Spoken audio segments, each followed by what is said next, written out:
नमस्कार दोस्तों, ओम नमः शिवाय। आप सभी का स्वागत है आपके अपने चैनल पर। दोस्तों, माता सीता का प्रकाट्य दिवस वैशाख महीने के शुक्ल पक्ष की नवमी को मनाया जाता है। इस दिन को बेहद शुभ माना गया है। साथ ही साथ शुभ काम करने के लिए अबूझ मुहूर्त माना जाता है। भगवान राम को भगवान विष्णु का रूप माना जाता है, वहीं माता सीता को माँ लक्ष्मी का रूप माना जाता है। सीता नवमी के दिन माता सीता और भगवान राम की पूजा करने से जीवन में सुख समृद्धि आती है। इस साल यानी कि 2022 में 10 मई को सीता नवमी मनाई जाएगी। भगवान राम के जन्मोत्सव राम नवमी के ठीक 1 महीने बाद माता सीता का प्रकाट्य दिवस मनाया जाता है। इसी दिन सीता माँ धरती पर अवतरित हुई थी। इसे जानकी जयंती भी कहते हैं। इस दिन शुभ मुहूर्त में माता सीता की पूजा करने से सारी आर्थिक मानसिक परेशानियां दूर होती हैं, जीवन में खूब तरक्की मिलती है और अपार धन मिलता है। ऐसे में आज के वीडियो में हम सीता नवमी की शुभ पूजा मुहूर्त, महत्व और किस विधि से पूजा करें कि माता सीता हमसे प्रसन्न हो और हमें अखंड सौभाग्यवती का वरदान मिले। साथ ही साथ सीता नवमी के शुभ अवसर पर हम सीता नवमी की पौराणिक एवं प्रामाणिक कथा भी सुनेंगे। इस साल यानी कि 2022 में सीता नवमी 10 मई को मनाई जाएगी। ऐसे में पूजा का शुभ मुहूर्त सुबह 10:57 से दोपहर के 1:39 तक रहेगा। इस दिन भगवान राम और माता सीता की विधि विधान से पूजा करने से महिलाओं को अखंड सौभाग्य का आशीर्वाद मिलता है। सीता नवमी के दिन सुबह जल्दी स्नान करके गुलाबी रंग के कपड़े पहने। इसके बाद शुद्ध जगह पर सुंदर मंडप बनाएं।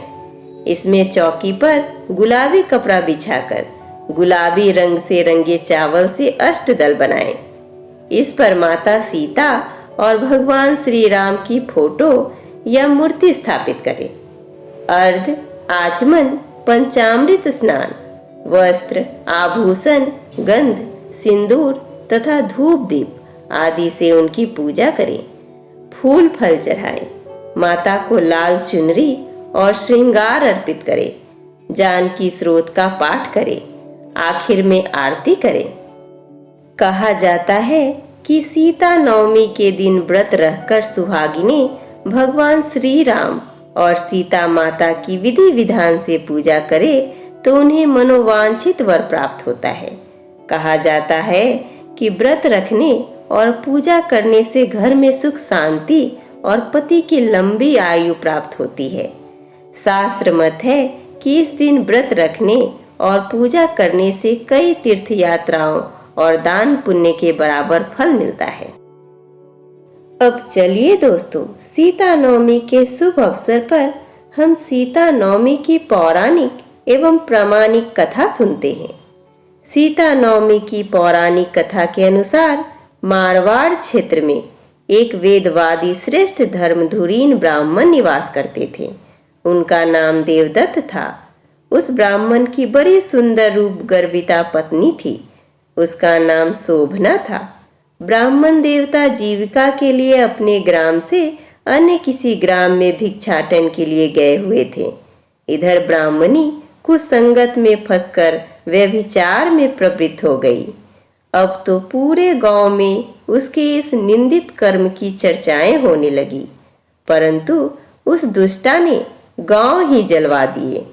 दुष्कर्मों में रत रहने वाली वह दुर्बुद्धि मरी तो उसका अगला जन्म चांडला के घर में हुआ। पति का त्याग करने से वह चंडालिनी बनी। ग्राम जलाने से उसे भीषण कुष्ठ हो गया तथा व्यभिचार कर्म के कारण वह अंधी भी हो गई। अपने कर्म का फल उसे भोगना ही था। इस प्रकार वह अपने कर्म के योग से दिनों दिन दारुण दुख प्राप्त करती हुई देश देशांतर में भटकने लगी। एक बार दैव योग से वह भटकती हुई कौशलपुरी पहुंच गई। संयोगवश उस दिन वैशाख मास शुक्ल पक्ष की नवमी तिथि थी, जो समस्त पापों को नाश करने में समर्थ है। सीता यानी कि जानकी नवमी के पावन उत्सव पर भूख प्यास से व्याकुल वह दुखियारी इस प्रकार प्रार्थना करने लगी, हे सज्जनों, मुझ पर कृपा कर कुछ भोजन सामग्री प्रदान करो, मैं भूख से मर रही हूँ। ऐसा कहती हुई वह स्त्री श्री कनक भवन के सामने बने 1000 पुष्प मंडित स्तंभों से गुजरती हुई उसमें प्रविष्ट हुई।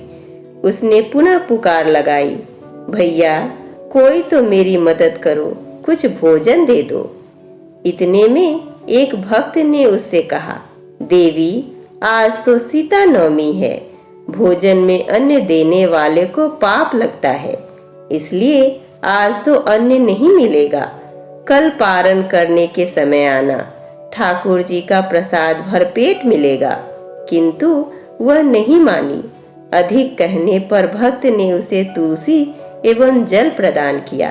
वह पापिनी भूख से मर गई, किंतु इसी बहाने अनजाने में उससे सीता नवमी का व्रत पूरा हो गया। अब तो परम कृपालिनी ने उसे समस्त पापों से मुक्त कर दिया। इस व्रत के प्रभाव से वह पापिनी निर्मल होकर स्वर्ग में आनंद पूर्वक अनंत वर्षों तक रही। तत्पश्चात वह काम रूप देश के महाराज जयसिंह की महारानी काम कला के नाम से विख्यात हुई।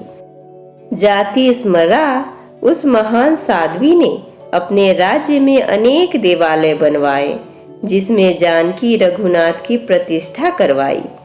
इस दिन जानकी स्रोत, रामचंद्राष्टकम, रामचरितमानस आदि का पाठ करने से मनुष्य के सभी कष्ट दूर हो जाते हैं। अतः सीता नवमी पर जो श्रद्धालु माता जानकी का पूजन अर्चना करते हैं, उन्हें सभी प्रकार के सुख सौभाग्य प्राप्त होते हैं।